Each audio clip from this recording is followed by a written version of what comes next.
chat. It's tea day today. It's a national awareness day of tea. So yes, we're having our cups. There we go. Welcome. Hope you're having your cuppa with you. We're here today. We have a guest. Oh, we've gone up in the world. We have an author with us today. Steady on. Gill McKay, welcome. Gill is author of a fabulous book called Stuck, the Smart Brain Smart Insights for Coaches, but not just for coaches. I have actually loved this book. So I've been going through and getting some great insights, but also you're co-founder of MyBrain International.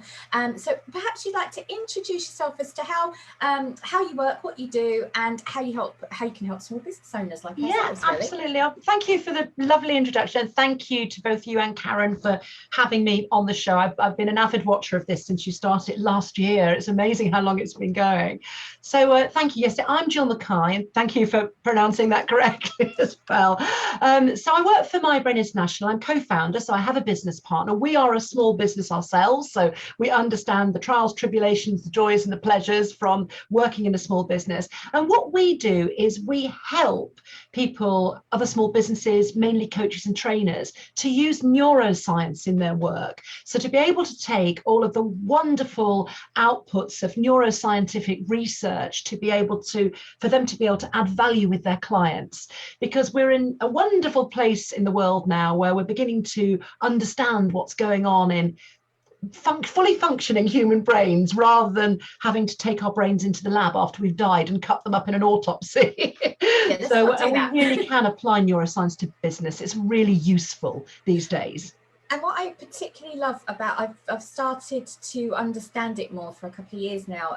Again, got introduced to it because of Jim Quick, How to Make Your Brain Work Faster. And of course, being a film fan, of course, you watch something like Limitless, you're like, what is that pill that I have? Or The Matrix, like, oh, wouldn't it be great to download something? And actually to be able to know how to use your brain. And what we were just saying before the chat is that before, this was considered some of the hacks, as it were, of like how to get our brains working to like optimal levels would have been considered sort of almost like non-scientific. And yet what I love about, if you follow Gill on LinkedIn, on Instagram, on Facebook, like she'll share those posts and those insights. You're also on Clubhouse as well. I'm loving your program there. Thank you, Julie.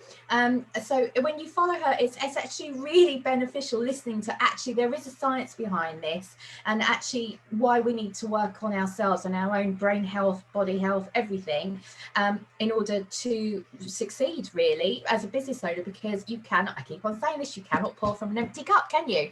Well, absolutely. And I think you're absolutely right. It's the neuroscience or rather the accessibility now of neuroscience, what we now are learning from research in the medical fields is so accessible and useful and relevant now in business. And it is absolutely validating. It's underpinning perhaps that latter perception of everything being a bit woo-woo or a bit of a hack or a bit fashionable. It's underpinning that with science. So what I'm finding, for instance, with coaching clients is, perhaps some of them might have thought coaching was a bit woo-woo, all that soft skills stuff. And I think that neuroscience is really helping them to engage in activities like coaching and afford them the same credibility, if you like, as other business programs. I think at the other end as well as the science piece, I think it's also helping people to be able to articulate and resonate and really be honest with themselves about emotions, because when people understand that it's something like 80% of our neurons are still active in what we would refer to as the more ancient part of the brain, which is more instinctual and more intuitive, and where the emotional things come from. So actually it almost gives us permission to think, actually, I can talk about my emotions. It's really okay to talk about feelings at work. And in actual fact, that's how we relate with our customers, isn't it? It's all about emotional connection. So it's helpful in so many ways now. And I'm really glad that there's that layer of science in the whole wide personal development space. And actually going on from that as well, when you're looking at marketing and ROI, a lot of it is very emotive, like how are we connecting, how are we engaging?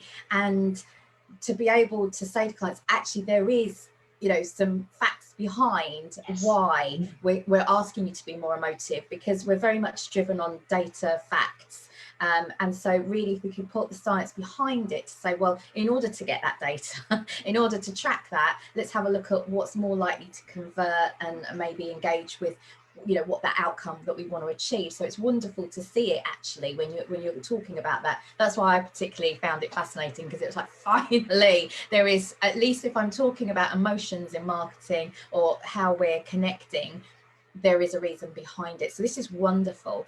Yeah, absolutely. If I may add to that, we did say at the beginning, didn't we, Crystal, that half an hour, not a chance.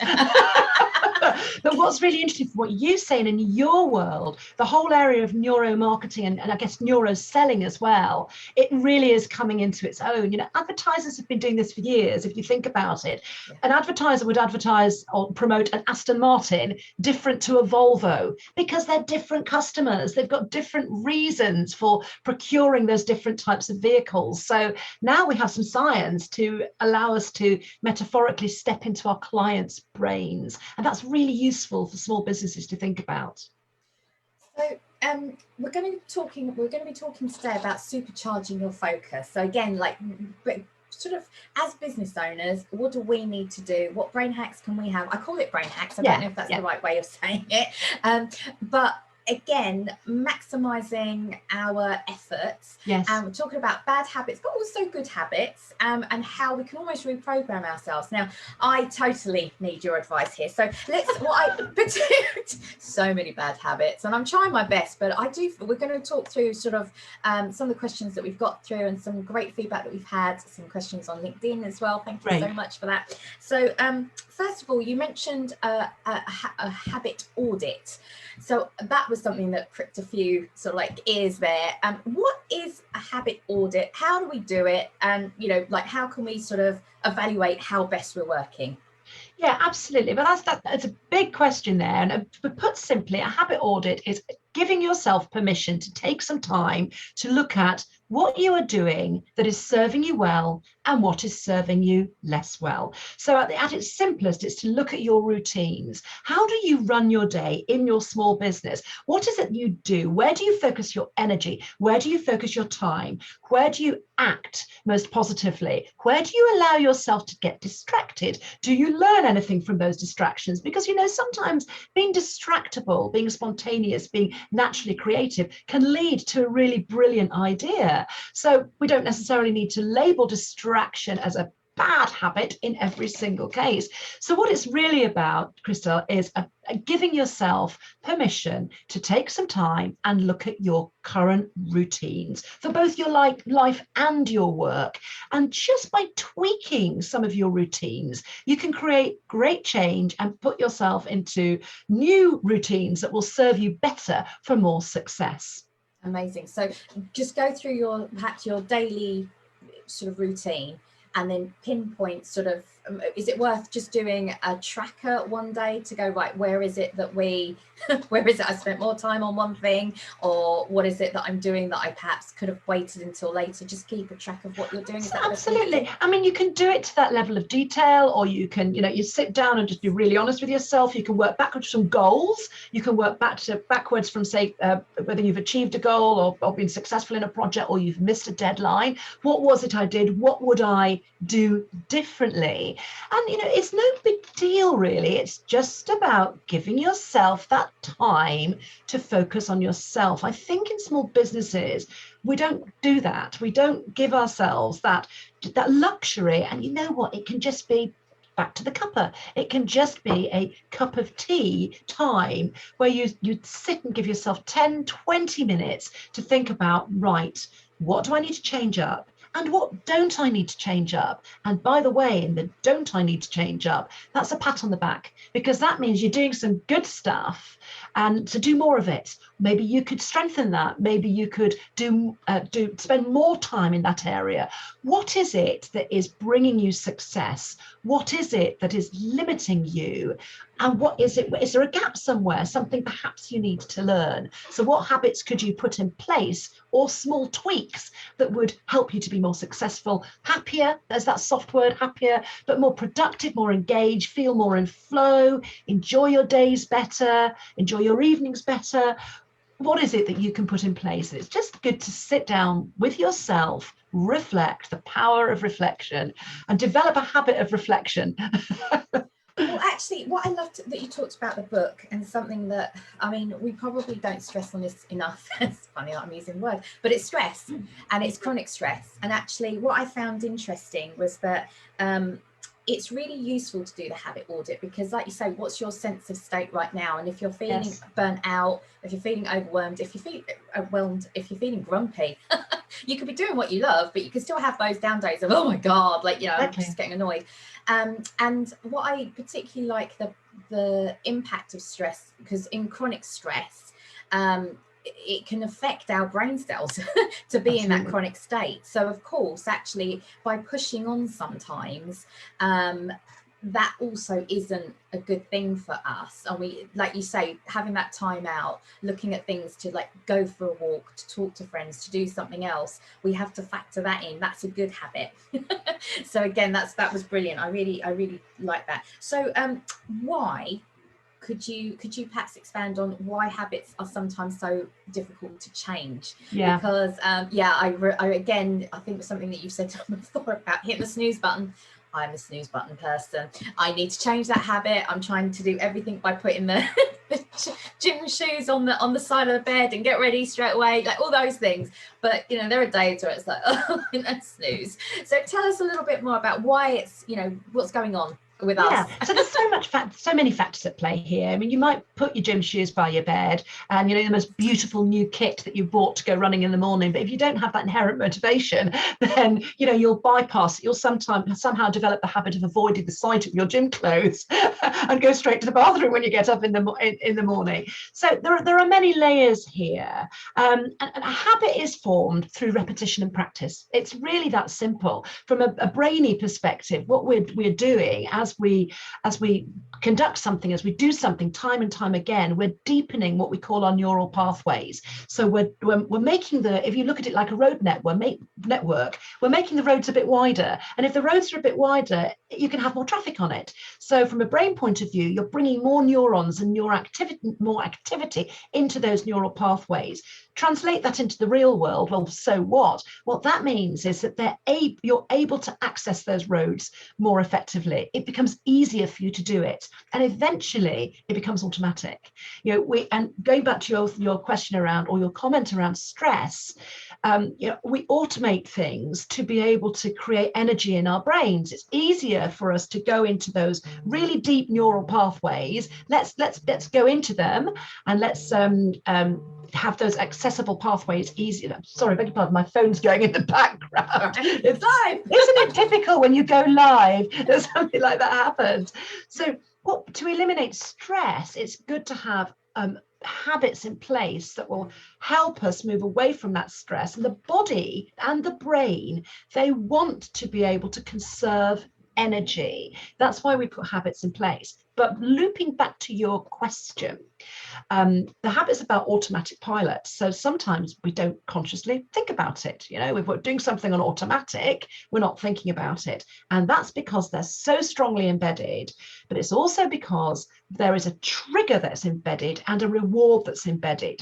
Sometimes if you're looking at habit change, like I'm going to have 8 glasses of water a day, or I'm going to run 5K a day, what you focus on is just the behavior, the running, the 5K. Or in a small business context, I'm going to go live on Facebook once a day, and you focus on the behavior.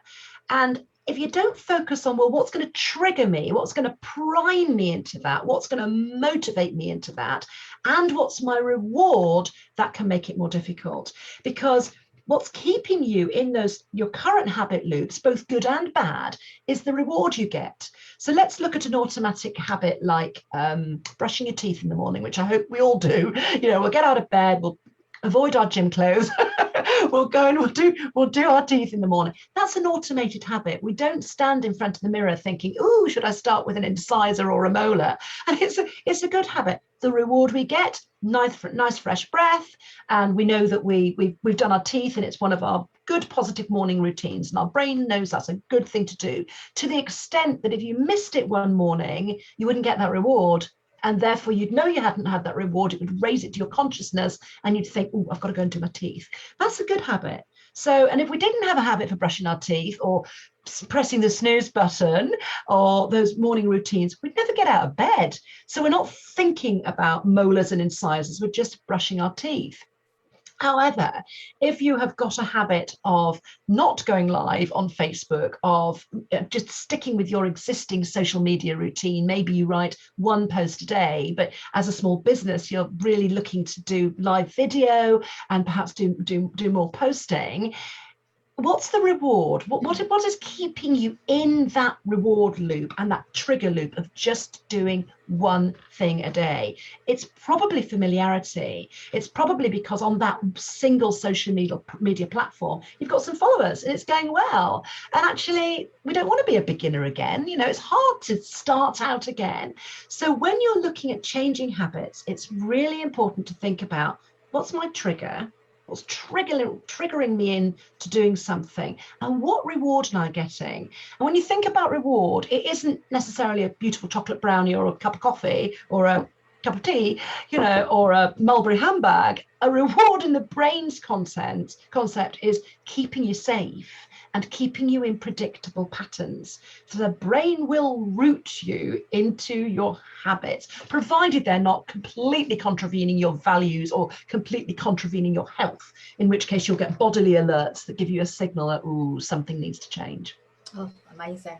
So actually, that's a very good point of perhaps we're thinking about the action, like I must do this, but in fact, what we should be doing is talking to our brains going, well, actually, we should be getting, like you say, fresh minty breath. Or for me, it would be like, oh, actually, I can get moving and I'm gonna, you know, have like my body's gonna move rather than just think of the run.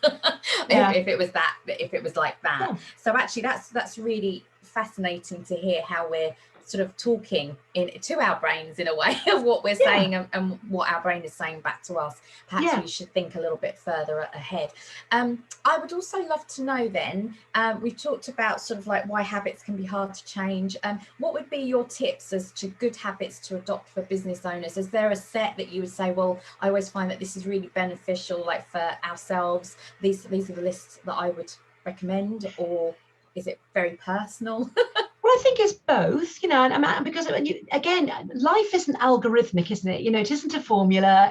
We all have a unique brain, and we're all motivated by different things. However, there are guidelines and good practices that we can all think about and adhere to, and maybe have a go at. And no surprises, the good habits for small business owners are the good practices for people, you know, and then no surprises, I would advocate absolutely the wellness approach. So it's about self-care. It almost upsets me that we have to use the term self-care. It's become a thing because it means that we're not doing it naturally in this overly stimulating world where we're not taking that time for reflection and habit audits and self-care necessarily. So just it makes sense when you think about it logically. How can we fire on all cylinders and be the best for ourselves and our small businesses and our customers if we don't have enough sleep? Yeah, if we're not energized, you know, sleep is the biggest medicine. Same with water, you know, I think absolutely. Breaks, taking a break. There is now solid scientific evidence about getting outside. And if it is lashing it down, even just looking out of the window, preferably at a green space, if you have that luxury, is really additive and helpful to re-energizing. Getting up, breathing in a different way. There's some sort of tangible things for me that have worked, and they might sound a bit naff really, but making your bed in the morning. It's a really good habit. It's a punctuation point. You know, I'm leaving my bedroom. If you're fortunate enough not to have to work in your bedroom, you know, but even if you do work in your bedroom, try and have a discrete space. So there's a separation point. Another good habit, shut your laptop down.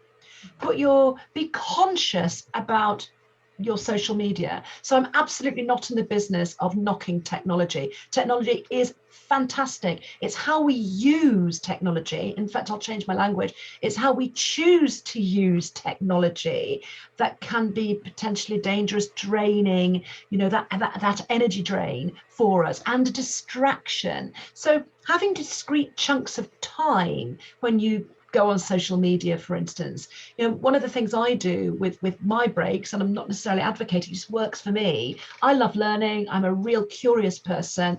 So I give myself a break and I'll find a 10-minute TED talk. That's my thing. I just love it. And it does not necessarily need to be about my work area. In fact, more often than not, it's not. It's something different, and it kind of feeds my soul. And I also have a good old-fashioned bookcase of physical books. I'm just not a Kindle lady, you know, sadly, I'm not. But it's knowing what relaxes you and to embed those as positive habits in your day, in your working day, and to frame those as, you know, they're part of your work day. You know, it's not having a rest. It's not the opposite of work. You know, particularly now that we're embedded with working at home an awful lot, and so many small businesses do that. We're intertwined, aren't we, with our home and work life? So I think we need to give ourselves the luxury of time and choose to give yourself breaks and be really okay about doing so. So the wellness pieces are, for me, the great habits to adopt for all of us in small businesses. Oh, I think that's brilliant. I totally agree. And I think as well, because as we are coming out of lockdown, with some of us are still working from home, or there'll be a hybrid sort of way of working. Yeah. If some of us that were more used to working at home, we could see it with our friends and our colleagues, for example, that were feeling that drain. We had learned, yes. Or at least you think we had learned, but even I was still learning some new ways of actually, no, I need to make sure I go for my walk, like that having that restriction of like 1 hour to make sure that I took that advantage to go for a walk, especially when it was warmer. But again, to adopt that as a good practice now, must go out for a walk every day, must, you know, put the trainers on, go out.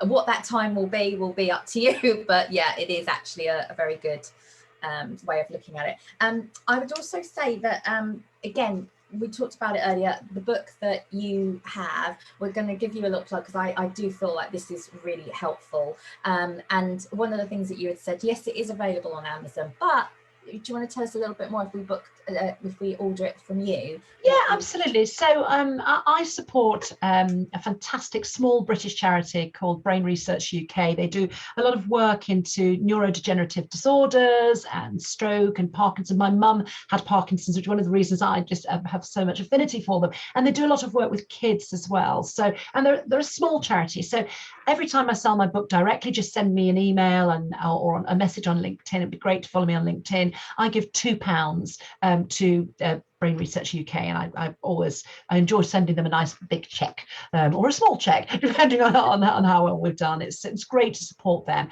So it's £12 if you are interested. And I really enjoyed writing the book because I want to share knowledge, but also they are genuine stories of people. I've changed the names. They gave me permission. They're my coaching clients, so they are real live, what we call in the coaching world, presenting issues, where people came to me as a coach with their challenges, and they're things that we all experience.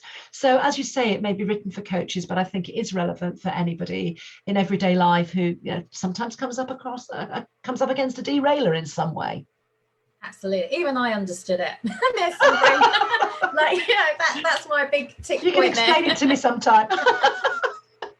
Oh, Jill, it's been so brilliant having you on here. I do find this subject fascinating. I know Karen's been checking out for comments, but if you do have any comments, post them in the comment section below on either Karen or mine's live, and then we'll tag in Jill to make sure that Jill can answer them. But this has been so insightful. I know that a lot of people need to have that sort of good health perspective, but also for me, I think productivity is coming up. For me, it's like, how can we work smarter, not necessarily push against, and you know, we encounter so much resistance that sometimes I think our brain and our body's trying to tell us something. And absolutely, I do notice that once we do take that time to decompress, I can work particularly better and faster. Yeah. And yeah, I have really noticed when I'm just pushing how much that can be detrimental to what you want to do. So thank you so much, Jill.